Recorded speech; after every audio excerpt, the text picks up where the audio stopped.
Donc, bonsoir, merci à toutes et tous d'être là. Donc, aujourd'hui, c'est le troisième et dernier webinaire du cycle de webinaires du CERAS, S'engager avec foi. Euh, L'idée pour nous, c'était de donner à connaître les pistes qu'offre la doctrine sociale de l'Église pour penser notre monde d'aujourd'hui. On a eu donc un premier webinaire il y a 2 mois sur les origines et les principes de la pensée sociale de l'Église catholique. Un deuxième sur un dialogue entre Fratelli Tutti et Laudato Si sur la pensée du pape François. Voilà, comment fraternité et écologie pouvaient entrer en dialogue. Et nous allons conclure aujourd'hui avec une question qui est très actuelle, la question du rapport des chrétiens à la politique. Nous ferons évidemment dans le contexte où, à la fin du mois, on aura les élections régionales et départementales, et dans le cadre, voilà, dans l'attente des élections présidentielles de l'année prochaine. Et pour discuter de tout ça, on vous propose de discuter avec Christian Mélon. Donc, bonsoir Christian. Bonsoir. Christian, tu es jésuite en communauté à Saint-Denis, tu es membre du CERAS. Tu as été secrétaire général de la commission épiscopale Justice et Paix France, mais aussi aumônier de Sciences Po, ou encore cofondateur dans les années 70 de la revue Alternative non violente.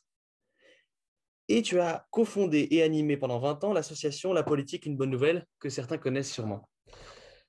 Aujourd'hui encore, tu es donc un observateur aiguisé des évolutions politiques. Donc, nous allons nous intéresser ensemble à toutes ces questions-là. Comme je vous le disais, on va prendre 30 minutes d'abord dans un échange entre Christian et moi, donc Gabriel Amieux du CERAS. Et ensuite, on vous laissera la parole. N'hésitez pas à écrire dans le chat vos questions et pour qu'on puisse les reprendre après. Et on aura l'occasion pendant 30 minutes encore d'échanger. Alors, rentrons dans le vif du sujet, Christian. Pourquoi finalement les catholiques devraient s'intéresser à la politique ou voire s'investir? Effectivement, la question se pose parce qu'a priori, beaucoup de chrétiens et de catholiques sont tentés par une réponse négative à cela. C'est-à-dire, la politique n'a pas bonne réputation, sur le fond d'abord, puis ensuite il y a des questions plus liées à l'actualité, mais sur le fond, il y a cette idée que Dieu veut que nous soyons tous unis, d'accord, etc. Or, la politique, qu'est-ce qu'elle fait? Elle divise.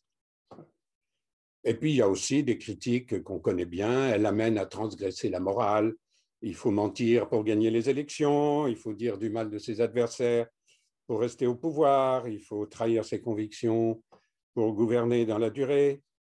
Il faut parfois enrichir son parti avec des manœuvres frauduleuses, etc. Donc, il y a pas mal de raisons pour lesquelles les chrétiens ont une réaction négative. Alors, allons voir un peu du côté de l'Évangile. Eh bien, il n'est pas sûr que l'Évangile, dans un premier temps, réhabilite la politique. Je crois qu'il faut bien reconnaître que Jésus semble peu intéressé par les problèmes politiques de son temps. On le voit qu'il se méfie de toute interprétation politique du royaume de Dieu ou du règne des cieux qu'il annonce. Quand on veut le faire roi, il fuit. Il recrute parmi ses disciples aussi bien un ex-collabo qu'un ex-zélote, c'est-à-dire vraiment les deux opposés du spectre politique, qu'on pourrait dire, de l'époque. N'oublions pas aussi que la politique est l'objet de l'une des 3 tentations, la tentation du pouvoir. Jésus admet l'impôt à César, c'était l'évangile que nous avons lu aujourd'hui même à la messe. Et il fonde la distinction entre César et Dieu qui va influencer très profondément l'histoire de l'Occident chrétien. C'est même une des sources lointaines de ce qui deviendra de nos jours, plus récemment, la laïcité, on peut dire. Laquelle, d'ailleurs, je le signale au passage, pour ceux qui ne le sauraient pas, fait partie de la doctrine sociale de l'Église, si elle est bien comprise, d'après ce qu'écrivait Jean-Paul II en 2005 à l'Église de France. Alors, on voit un Jésus qui est très présent sur le terrain social, rapport riche-pauvre, question de justice, mais peu sur l'enseignement de la bonne politique pour gouverner une société, un État, etc.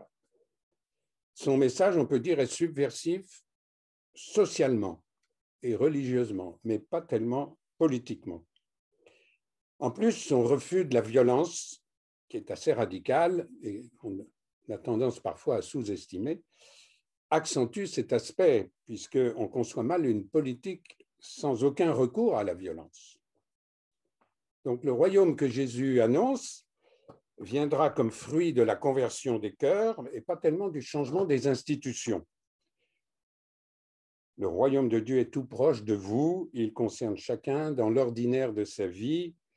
Jésus ouvre l'espace de l'intériorité comme soustrait à l'espace du politique. Et il rend un service déjà qui nous rapproche du sujet d'aujourd'hui, c'est qu'il nous invite à nous méfier de toute idolâtrie du politique.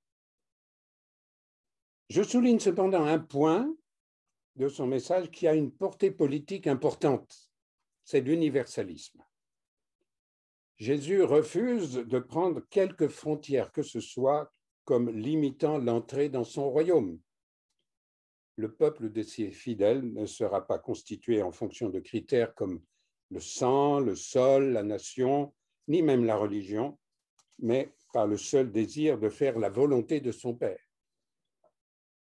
Donc c'est finalement d'une manière non directement politique que le message de Jésus va avoir un effet politique considérable. Il n'y a plus d'idolâtrie, il n'y a plus de sacralisation du politique. Le politique est rendu à la liberté des moyens humains. Le père Paul Valadier, jésuite, écrit « Jésus ne propose pas de modèle politique, mais il donne une inspiration aux politiques. » Et cette inspiration, ça va être le service. Le politique, pour la tradition chrétienne, n'a qu'une seule justification, c'est le service des autres. C'est une forme de la charité. D'accord, mais dans une société laïque telle que la France aujourd'hui, est-ce que c'est vraiment le rôle de l'Église de parler de ces choses-là? Eh bien oui, justement, parce qu'il s'agit de la charité. Alors, évidemment, le mot charité, il est ambigu parce que tout de suite, on va se dire, oui, mais pour servir les autres, il n'y a pas besoin de regarder les encycliques, les textes de la doctrine sociale de l'Église. Il suffit d'être bien et de rendre service à son entourage, dans sa famille, dans son quartier, dans son association, dans son travail, etc. Tout cela est vrai. Mais l'Église ajoute quelque chose qui est absolument fondamental, c'est que le bonheur et l'épanouissement des hommes ne vient pas uniquement de leur environnement immédiat. Ça compte, bien sûr, si on n'est pas à l'aise dans sa famille, dans son boulot, dans son quartier, il y a des problèmes. Mais imaginez qu'on se désintéresse complètement dans une société, je ne sais pas moi, du système éducatif, de l'emploi, de la sécurité, de tout ce qui fait ce qu'on appelle les institutions d'une société. Eh bien, évidemment, à ce moment-là, ça a des conséquences très profondes et parfois très graves sur les personnes.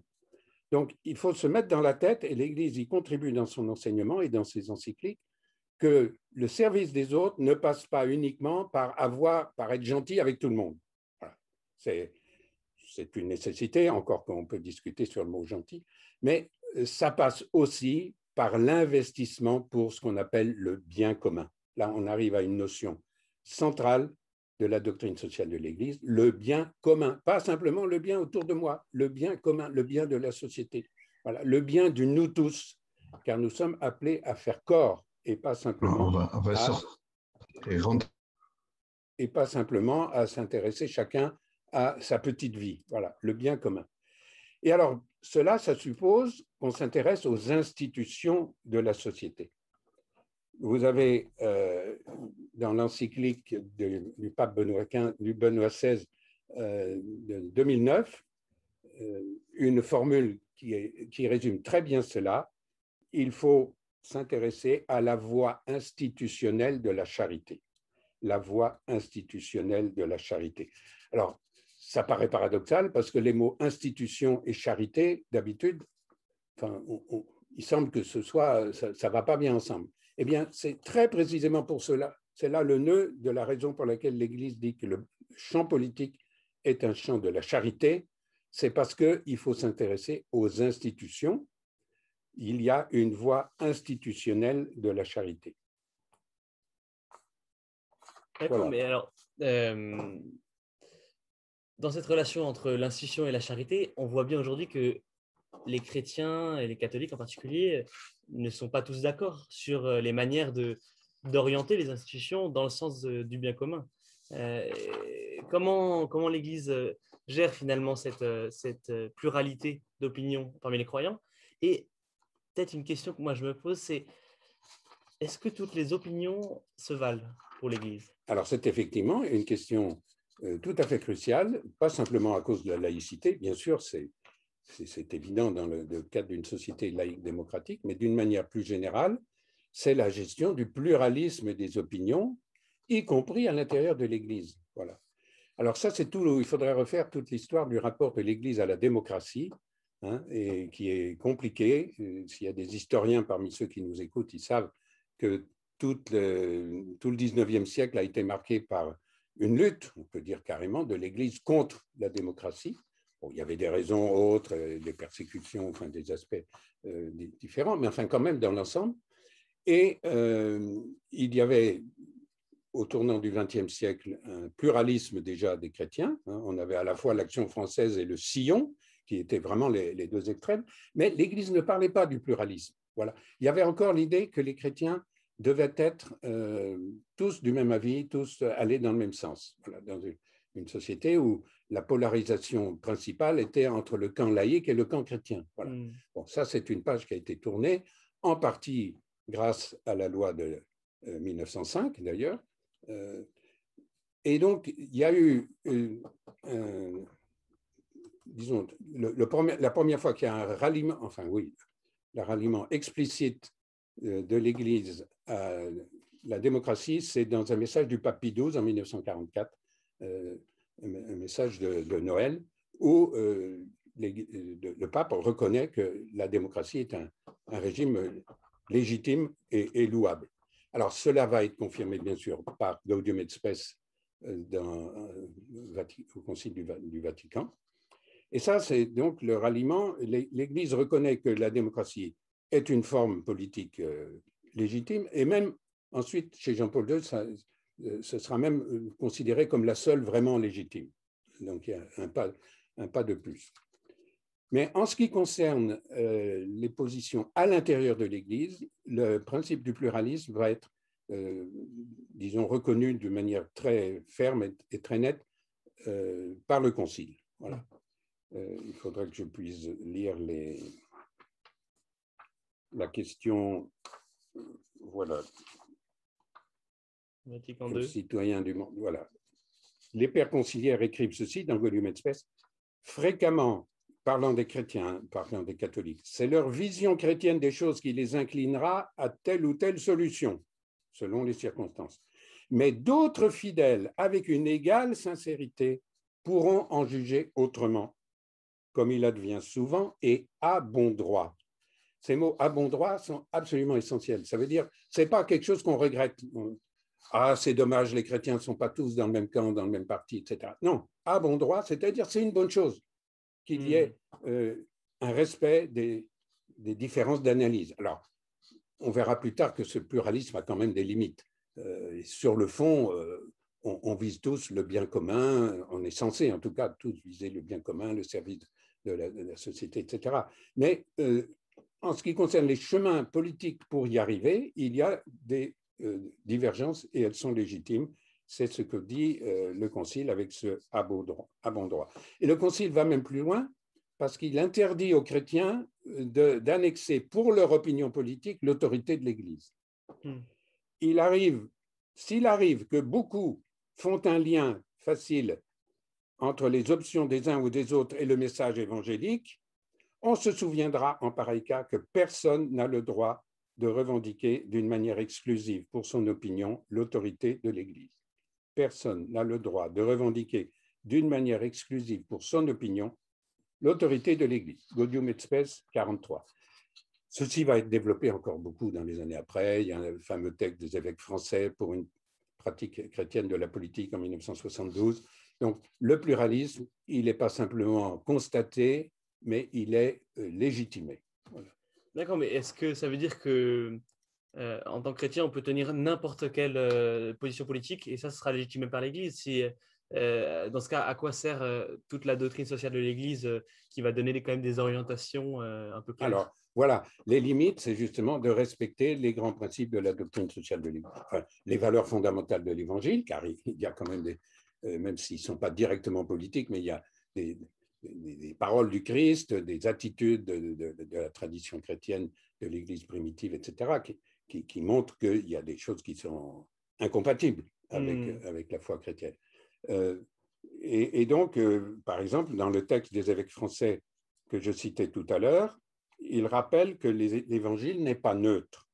La Bible manifeste un certain nombre d'exigences éthiques. Vous voyez, c'est le mot éthique qui vient. Le politique, ensuite, la traduction de l'éthique en politique, ça, ce sera le boulot des hommes et femmes politiques de le faire. Mais il y a des exigences éthiques, le respect des pauvres, la défense des faibles, la protection des étrangers, la suspicion de la richesse, la condamnation de la domination exercée par l'argent, l'impératif primordial de la responsabilité personnelle, l'exercice de toute autorité comme un service, le renversement des pouvoirs totalitaires.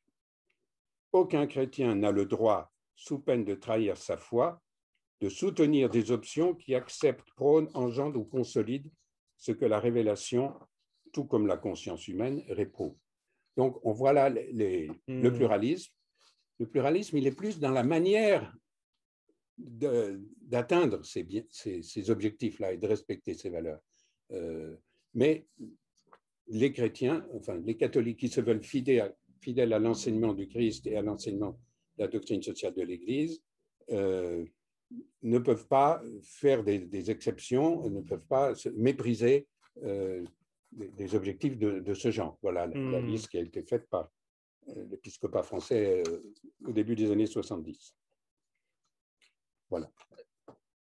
À t'entendre, on pourrait croire que finalement l'Église a une vision assez irénique de la politique. C'est-à-dire que tout le monde vise le bien commun. On a différentes options qui s'offrent à nous pour y arriver. Mais il n'y a pas de rapport de force, il n'y a pas d'intérêt, il y a de divergents. Voilà, on a parlé, il y a eu voilà, des grandes philosophies politiques qui ont parlé d'intérêt de classe, par exemple, mais de tous ordres. Tout ça, ça n'existe pas pour l'Église? Alors, je ne dis pas que ça n'existe pas, mais c'est vrai qu'elle ne met pas l'accent là-dessus. Et peut-être que ça pourrait indiquer un des points sur lesquels on pourrait terminer tout à l'heure, c'est-à-dire les champs d'approfondissement qui devraient être ouverts. Mais il y a tout un aspect de la politique qui relève de la coercition, la violence, enfin, sur lequel… Alors, en ce qui concerne la violence des armes, l'Église a toute une doctrine, hein, donc, dont ce n'est pas le sujet aujourd'hui, hein.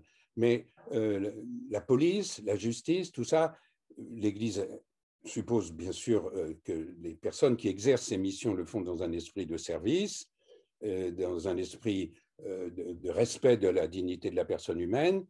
Et quand il y a des choses qui sont inacceptables, je ne sais pas moi, par exemple, les prisons, à certains moments, il y a eu des prisons qui ont été décrites comme, y compris par des aumôniers de prison, comme des conditions contre lesquelles il fallait protester, il y a de quoi protester.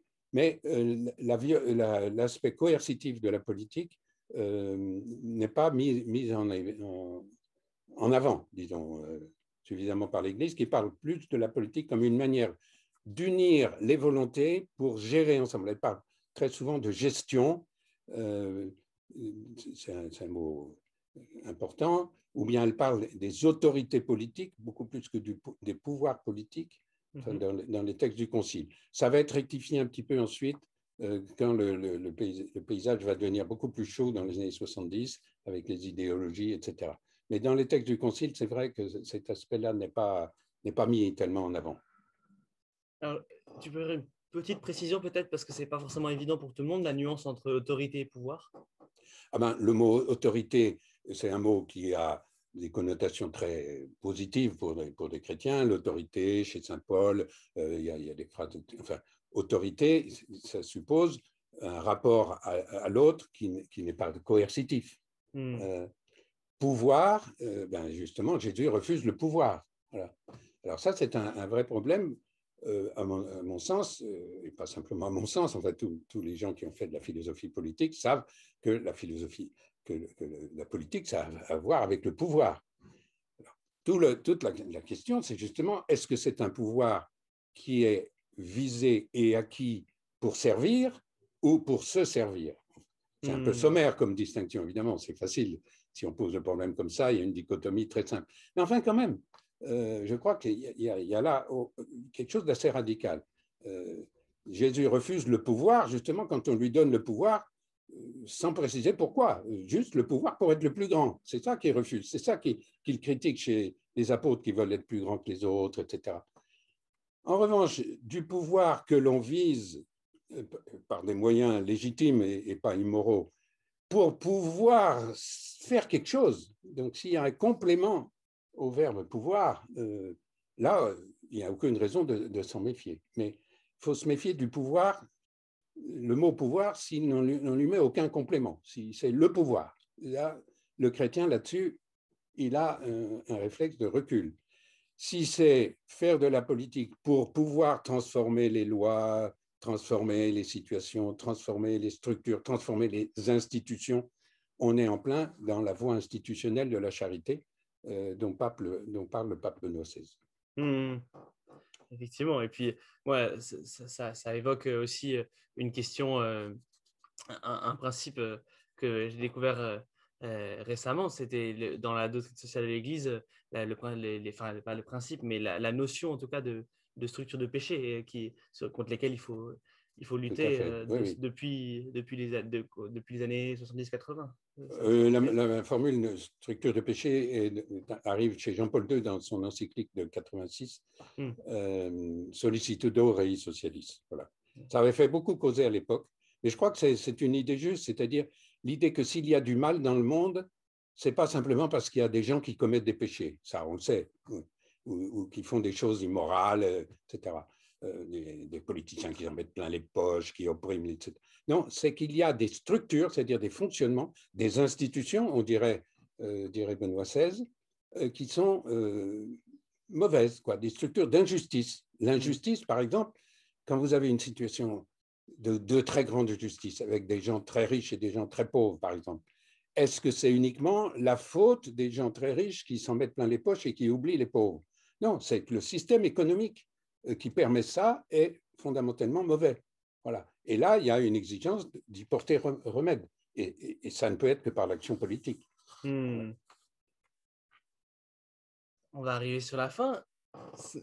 Peut-être qu'il pourrait être intéressant serait de voir quel silence, quel trou dans la raquette tu identifierais dans cette pensée de la politique par le magistère, finalement.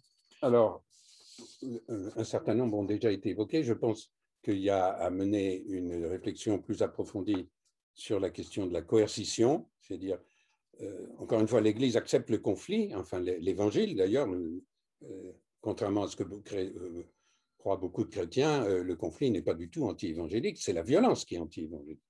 Mais le conflit, Dieu merci, la plupart du temps, n'est pas violent, enfin la plupart du temps.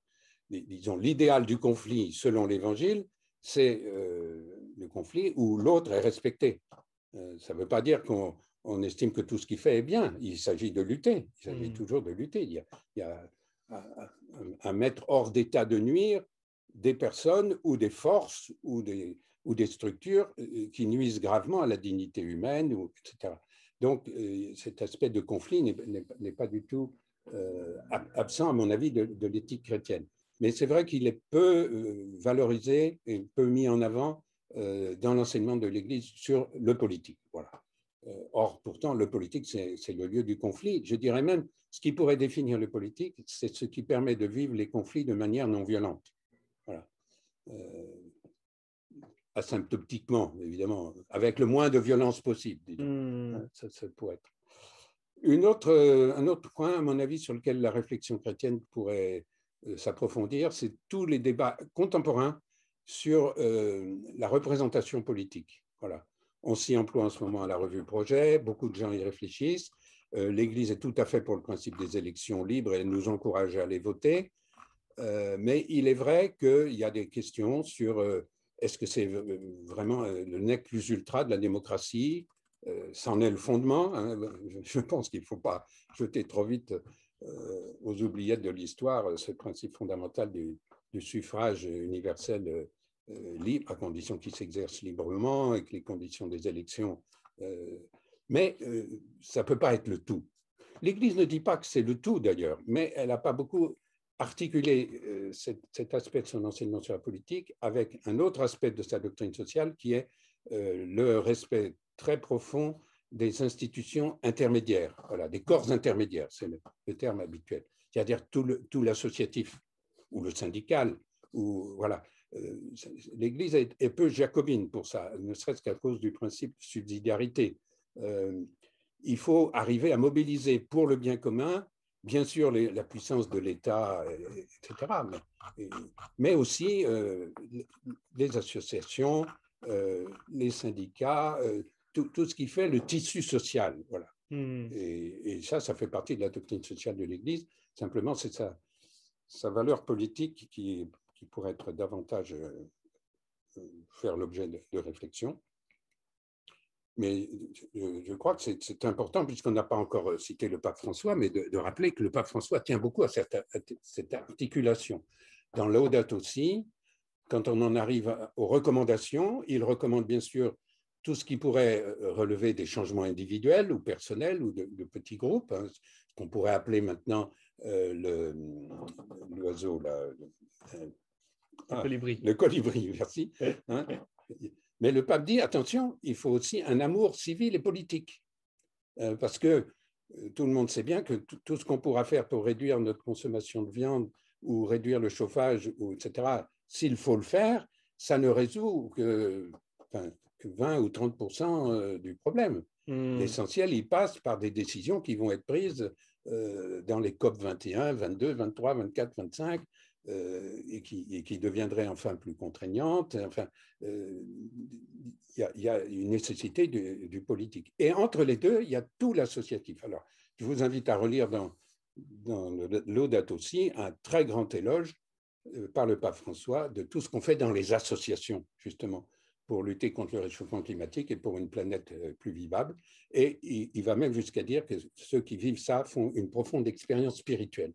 Et je crois que c'est très important de dire, il n'y a pas incompatibilité entre la vie, l'engagement pour le bien commun, qu'il soit dans l'associatif ou dans le politique dur, il y a à articuler tout cela dans une gamme qui va de l'individu jusqu'au pouvoir mondial, si on peut dire, enfin, il ne faut pas dire pouvoir mondial, disons, une autorité mondiale de compétences universelles, hein, qui est prônée par Jean XXIII et reprise ensuite par les papes suivants pour régler les problèmes mondiaux. Donc, entre l'individu et l'autorité mondiale de compétences universelles, il y a toute une gamme d'engagements de nature politique, mais chaque fois différentes, obéissant à des logiques différentes, et qui toutes doivent être animées aux yeux de l'Église par le désir de servir. La politique, et c'est la citation que tout le monde attend quand on parle de la politique, le chant de la plus vaste charité, la fameuse citation du pape Pie XI en 1927. Merci, ça donne envie de s'engager. Alors, on va passer à un temps de questions, comme on vous le disait tout à l'heure. Il y en a déjà quelques-unes qui sont dans le chat. Est-ce que Clémence, tu en as identifié quelques-unes? J'arrive pas à lire d'ici. Bonsoir. Oui, les deux questions concernent en fait la position de l'Église et notamment la position officielle des évêques de France par rapport au vote Rassemblement national. Donc les deux questions sont sur cette question. Tu veux que je peux les lire éventuellement? La CEF ne s'est pas prononcée contre le parti de Marine Le Pen aux dernières élections. C'est en vertu d'un refus de tout interventionnisme ou simplement un désaccord entre les évêques, dont certains seraient susceptibles de partager quelques idées de ce parti d'extrême droite. Quelle position avoir ou quelle parole prononcer quand de bons chrétiens pratiquants nous annoncent que maintenant ils vont voter pour le parti de Marine Le Pen? Voilà. Alors, je crois qu'il faut distinguer, on m'entend bien là? Oui. Il faut distinguer les périodes électorales et les déclarations de l'Église sur la question des idéologies incompatibles avec l'Évangile et la foi chrétienne. Au niveau des déclarations, c'est vrai qu'on a eu dans les années 90, je pense à Monseigneur de Courtrai, à Lyon, à bien d'autres, des prises de position assez fermes. En ce qui concerne la période préélectorale, je crois que les Français, quelle que soit leur opinion, ressentiraient assez mal que l'Église donne des indications de vote en disant il faut voter dans tel sens ou ne pas voter dans tel autre. Et ça a valu, en tout cas, je ne sais pas si c'est cet argument qui a valu au niveau de la conférence épiscopale pour qu'il n'y ait aucune déclaration lors des dernières élections, quand on a vu effectivement, d'après les sondages, la proportion de catholiques qui se préparaient, enfin qui disaient leur désir de voter pour ce qui s'appelait encore à l'époque le Front National. Voilà, je ne sais pas s'il faut mettre ça sur le compte d'une divergence entre évêques, je pense, mais là, j'avoue que je n'ai pas les éléments de réponse. Il me semble que dans les déclarations préélectorales de l'épiscopat, il se garde de tout ce qui pourrait apparaître comme une indication de vote. Voilà. Et ça pourrait être mal perçu. En revanche, il peut y avoir avant, et en tout cas en ce qui concerne l'idéologie du Front National de l'époque, des déclarations fermes hors contexte électoral. Très bien. Est-ce qu'il y a d'autres questions qui arrivent? Pour l'instant, on n'en voit pas. Si vous en avez, n'hésitez pas à demander la parole dans le chat aussi, et vous pourrez aussi poser la question directement.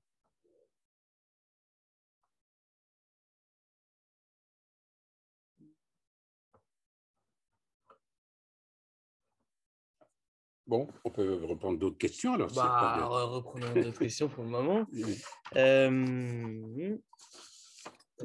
Finalement, je voudrais revenir sur la question du conflit, reviens. parce que je n'ai pas eu le temps de le développer beaucoup, mais à moins qu'il y ait... Non, alors, pour l'instant, il y a François Soulage qui a levé la main. François Soulage. Oui. J'ai activé mon son. Oui, je suis étonné de la réponse de Christian, parce que de la distinction que tu fais, je suis étonné de la distinction que tu fais entre la période électorale et en dehors de la période électorale, parce qu'il y a des déclarations qui sont clairement contraires à la doctrine sociale de l'Église. Que ce soit en période électorale ou pas, il faut quand même qu'on puisse dire qu'un certain nombre de propositions tournent le dos à la doctrine sociale de l'Église. J'avoue que je ne comprends pas bien cette distinction que tu fais entre les deux périodes. C'est une réponse uniquement de fait. J'essayais d'expliquer mon souhait personnel, mais ce n'est pas peut-être l'objet de ce webinaire de mettre en avant mes propres opinions, serait effectivement d'aller dans ton sens. Et puis tu as écrit il y a déjà quelques années un livre Pourquoi les chrétiens ne peuvent pas se taire. Oui. Et, voilà, il me semble, hein? Oui, absolument. Oui. Tout à fait. Et donc, sur le fond, je suis d'accord. Mais la question qui était posée, c'était les positions de l'épiscopat. Et il me semblait qu'il y avait une différence à faire entre la période préélectorale, mais peut-être que je me trompe et qu'il y a eu dans le passé, y compris en période électorale, des déclarations plus fermes. Mais voilà, c'est ça que... Mais sur le fond, tu as raison, il y a des positions qui... Le problème, ce n'est pas de le dire. Tu l'as écrit et puis on le dit dans des conférences. On a fait un numéro de projet lors des dernières élections présidentielles. Le problème, c'est comment ce message atteint les personnes, justement, qui sont atteintes de manière suffisante pour les faire changer d'avis, les personnes en question. Et ça, j'avoue, je n'ai pas de solution. Je ne sais pas si tu en as, toi, mais d'abord, ce ne sont pas ces personnes-là qui vont suivre les publications du CERAS ou du Secours catholique ou des... Voilà. Merci. Mais je n'ai pas de solution sur la manière. Oui. Et je ne pense pas que ce soit une parole autoritaire de l'autorité qui ait beaucoup de poids. Surtout dans le contexte actuel où la parole de l'autorité de l'Église était déjà faible, mais est encore affaiblie par les questions des abus sexuels. Un épiscopat qui prendrait carrément à rebrousse-poil de manière ferme en période électorale les catholiques pratiquants qui s'apprêtent à voter pour le Front National, je ne suis pas sûr que ça ait les effets escomptés. Ça pourrait être souhaitable pour l'avenir et pour la dignité et manifester du courage, ça, je suis tout à fait d'accord. Mais est-ce que ça aurait les effets escomptés? J'en doute. Okay. Merci. Oui, une question?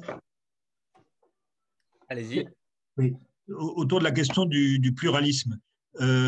Finalement, à l'intérieur même de l'Église, souvent on est structuré en mouvement où on se retrouve entre gens qui partagent un peu les mêmes opinions, donc on n'a pas tellement l'occasion de s'exercer au dialogue et je dirais, au fait d'écouter des arguments différents, voire de faire preuve développer les siens. Est-ce qu'il n'y aurait pas à multiplier un peu les occasions, ça se fait sans doute dans certains lieux, mais de s'exercer entre chrétiens à des niveaux paroissiaux ou sur d'autres lieux, à être justement dans le débat, enfin, ce qui n'est pas forcément dans le débat, dans l'écoute, dans l'échange, et à déjà vivre entre nous, qui sommes censés justement être habités un peu par les mêmes principes, à s'exercer à ce pluralisme, à cette écoute. Or, on s'aperçoit qu'à chaque fois qu'il y a des grands débats qui agitent le niveau national, bien entendu, on pense aux évêques, etc., mais en tant que chrétien de base, on a beaucoup de mal finalement à trouver des lieux et des espaces pour, je dirais, mettre un petit peu les questions et nos opinions, je dirais, en débat et en écoute. Alors, je suis tout à fait d'accord. Je pense que ça pourrait être un rôle des structures existantes, les mouvements, les paroisses, etc., que de favoriser davantage des confrontations paisibles entre croyants, entre chrétiens d'opinions diverses, voire opposées. Ça a été quelque chose justement de l'association La Politique une bonne nouvelle, qui était destinée aux jeunes. C'était vraiment chaque fois, au moment de l'évaluation, après une semaine de rencontres et de débats, ça revenait chaque fois dans l'évaluation. On n'aurait pas cru qu'on aurait pu discuter de façon si positive et si fraternelle avec des gens qui ont des opinions aussi différentes que les nôtres. Et ça, quel que soit le bord, ça venait. Et je pense que les jeunes, enfin peut-être que je me fais un peu d'illusions sur les jeunes, ça fait longtemps que je ne le suis plus, donc je ne sais pas, mais qu'on constate dans un certain nombre de mouvements de jeunes plus de désir de dialoguer et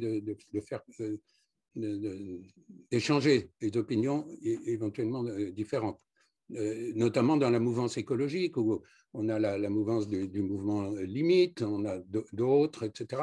Je pense qu'il y a des choses qui se dessinent de ce côté-là, ou des initiatives de signer en commun des prises de position avec des gens qui sont marqués pourtant de manière très différente.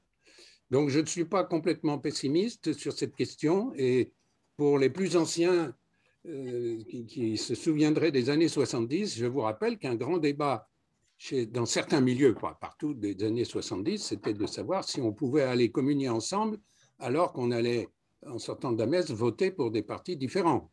Il y a des gens qui posaient la question pour dire que c'était quand même cette question du pluralisme dans des opinions était déjà très brûlante dès cette époque-là. Ouais, enfin, François Fayolle-Créteil, moi je pense qu'il ne faut pas attendre des évêques qui nous disent vous ne devez pas voter pour Marine Le Pen ou pour un tel ou un tel. Si les évêques étaient amenés à prendre des positions, ça serait forcément clivant.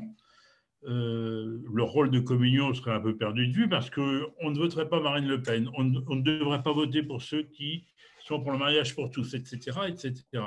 Je crois que les évêques sont beaucoup plus dans un rôle de nous proposer quelques balises qui permettent à chacun de discerner. C'est bien ça quand même, la pensée sociale. Et c'est ce qu'ils avaient fait quand même avec le remarquable texte de 2016. Moi, je me souviens avoir animé en paroisse, dans le diocèse de Créteil, une quinzaine de rencontres autour de ce texte.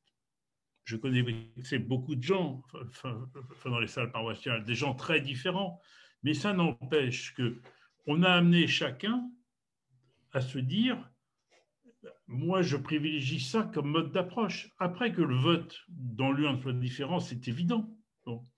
Mais par exemple, quand les évêques nous parlent des migrants, ou bien quand les évêques nous parlent de bioéthique, etc., on est tous concernés, on va avoir des positions quelquefois très différentes.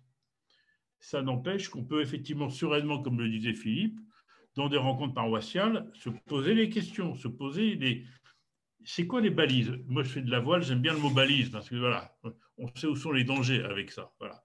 Et je crois que c'est vraiment ça le rôle de l'Église, c'est non pas de dire ce qui doit être fait, mais c'est de tracer des pistes de telle façon à ce que chacun puisse discerner en toute liberté son propre vote. Voilà. Et ça, c'est typiquement la pensée sociale, me semble-t-il. Hein. Oui. Je pense que Christian est d'accord avec moi là-dessus, mais voilà. Voilà. Je propose, à moins qu'il y ait une question immédiate, mais pour illustrer ce que tu viens de dire, je vais citer à nouveau Gaudium et Spes du Concile Vatican II, justement sur dans quelle mesure l'Église en tant qu'institution, en tant qu'autorité, peut porter des jugements qui touchent le domaine politique. Parce que certains diraient, elle n'a pas de jugement à porter, elle apporte des lumières, et puis ensuite, chacun se débrouille. Non, ça va plus loin quand même, d'après le Concile Vatican II. Il est juste que l'Église puisse, partout et toujours, porter un jugement moral, même en des matières qui touchent le domaine politique, quand les droits fondamentaux de la personne ou le salut des âmes l'exigent. Alors, c'est intéressant parce que vous voyez que le salut des âmes, qui est, on pourrait dire, le cœur de métier de l'Église, est mis sur le même plan que les droits fondamentaux de la personne. Alors, évidemment, ensuite, on va interpréter, il y a les droits fondamentaux de la personne, il peut y avoir des divergences d'interprétation, etc. Mais enfin, quand même, il y a cette affirmation fondamentale pour le Concile, quand les droits fondamentaux de la personne ou le salut des âmes l'exigent, l'Église a le droit de parler et elle porte un jugement moral, parce que c'est son seul domaine de compétence, même en des matières qui touchent le domaine politique. C'est-à-dire, le fait que ça touche des matières politiques ne doit pas la dissuader de parler. Voilà. Et puis, pris l'exemple des migrants, ben, c'est sûr que c'est un domaine qui touche, c'est un sujet qui touche le domaine politique. L'Église se donne le droit de dire, de porter un jugement moral. Elle ne va pas ensuite dire comment traduire ça dans de la politique. Ça, c'est le rôle des laïcs. Mais elle fixe quand même qu'en ce domaine où il s'agit d'un droit fondamental de la personne, et puis aussi d'une fidélité à l'Évangile, l'Église, y compris dans ces structures ce qu'on appelle le magistère dans l'Église, pense qu'elle est légitime pour porter des jugements moraux. Alors, je termine la citation. Comment elle peut le faire? En utilisant tous les moyens, et ceux-là seulement, qui sont conformes à l'Évangile. J'aime bien cette formule. Tous les moyens, et ceux-là seulement, qui sont conformes à l'Évangile. Alors là encore, on va rentrer dans des débats. Est-ce que tel ou tel moyen est conforme à l'Évangile? Enfin, quand même, en gros, on a l'intuition de ce qui est conforme à l'Évangile ou de ce qui ne l'est pas. Eh bien, à partir du moment où c'est conforme à l'Évangile, le moyen de parole de l'Église. Ça exclut évidemment tout moyen de coercition, de lobbying un peu secret ou de ruse. Enfin, c'est évident, c'est pas conforme à l'Évangile. Donc, il y a une exigence d'ouverture et de clarté dans les prises de position dont il est question ici.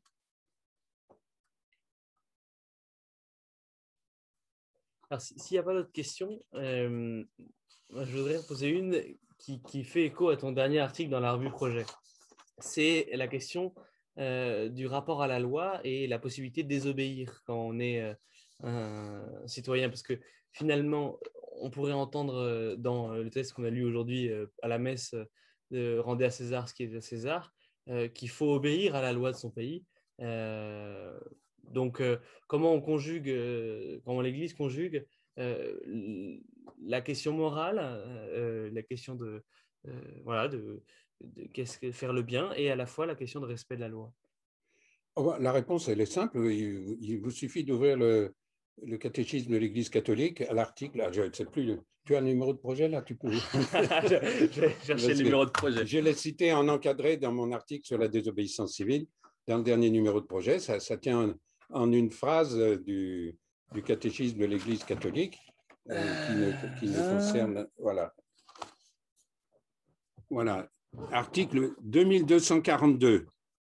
Le citoyen est obligé en conscience de ne pas suivre les prescriptions des autorités civiles quand ces préceptes sont contraires aux exigences de l'ordre moral. Bon, la formule ordre moral, je ne sais pas trop ce que ça veut dire, mais aux droits fondamentaux des personnes, vous voyez, comme tout à l'heure dans le Concile, ou aux enseignements de l'Évangile.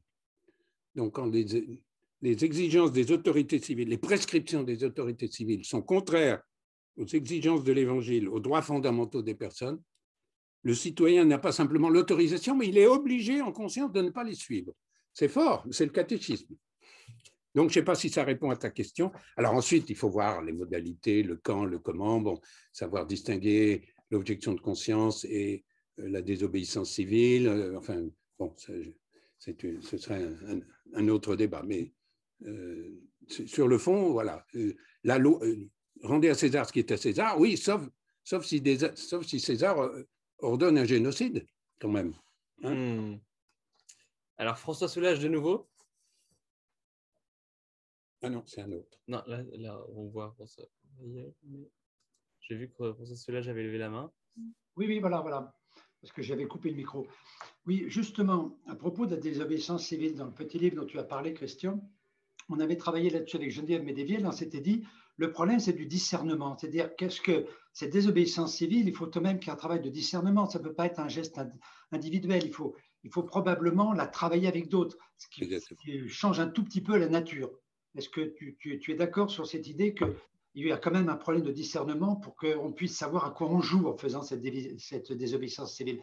C'est pourquoi? Qu'est-ce qu'on veut obtenir? Qu'est-ce qu'on veut faire changer par ce geste qui est un geste de révolte? Alors justement, ce n'est pas un geste de révolte, c'est un geste politique. C'est ça qui distingue de l'objection de conscience.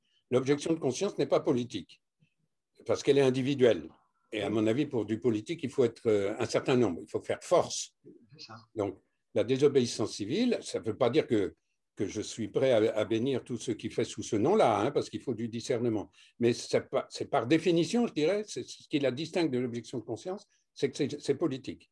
C'est une force qui s'organise pour obtenir un changement dans une loi ou une politique qu'on estime contraire au bien commun. Il ne s'agit pas de faire de la désobéissance civile simplement parce que ça me chante un beau matin en me disant « Tiens, oh, cette loi ne me plaît pas, je vais désobéir ». Non, c'est beaucoup plus radical que ça et ça suppose une stratégie, choisir l'objectif, choisir les chances de réussir aussi parce que ça n'a pas beaucoup de sens de faire de la désobéissance civile uniquement pour le principe. Enfin, on pourrait se donner bonne conscience de manière un peu facile. Donc, il y a tout un ensemble de réflexions là-dessus, mais ce n'est pas le sujet d'aujourd'hui, mais je pense que c'est un sujet qui est avec nous encore pour plusieurs années et probablement pour longtemps, notamment en lien avec les problèmes de l'environnement et de la sauvegarde de la planète, dans la mesure précisément où ce sont des problèmes qui, par nature, dont la solution par nature est mondiale. Ça ne veut pas dire bien sûr, il faut faire des tas de choses localement et nationalement, etc. Mais par nature, c'est mondial. Et donc, il n'y a pas de pouvoir mondial auquel désobéir. Il n'y a pas de... On peut rêver qu'il y en ait ou se réjouir qu'il n'y en ait pas, ça c'est une autre question. Mais il n'y a pas une loi de l'ONU contre laquelle on pourrait faire de la désobéissance civile. Voilà. Donc, il y a là tout un espace un peu nouveau, je pense, pour la réflexion politique sur comment faire de la désobéissance civile à une loi de l'État dont on fait partie, dont on est citoyen, à propos d'une politique dont les enjeux sont ceux de la communauté humaine et non plus de la communauté politique nationale. Alors, je vois un message de Clémence, il y a un souci.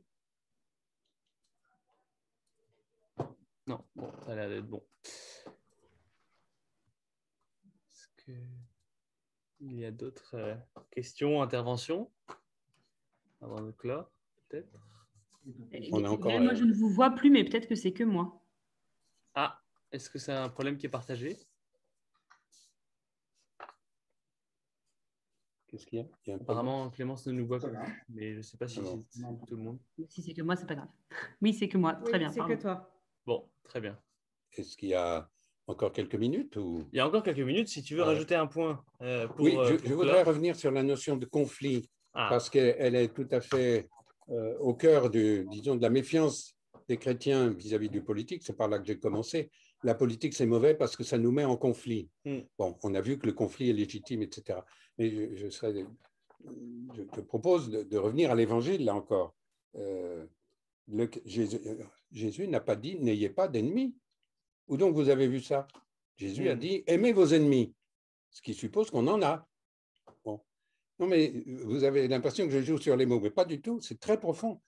Jésus a dit « aimez vos ennemis », parce que dans toute vie sociale, y compris celle de son temps, il y a des ennemis, des gens qui nous veulent du mal à nous, ou bien qui veulent du mal au bien commun. Et puis, il ajoute même, en plus, à cause de mon message, si vous y êtes fidèle, vous aurez des ennemis supplémentaires. Voilà.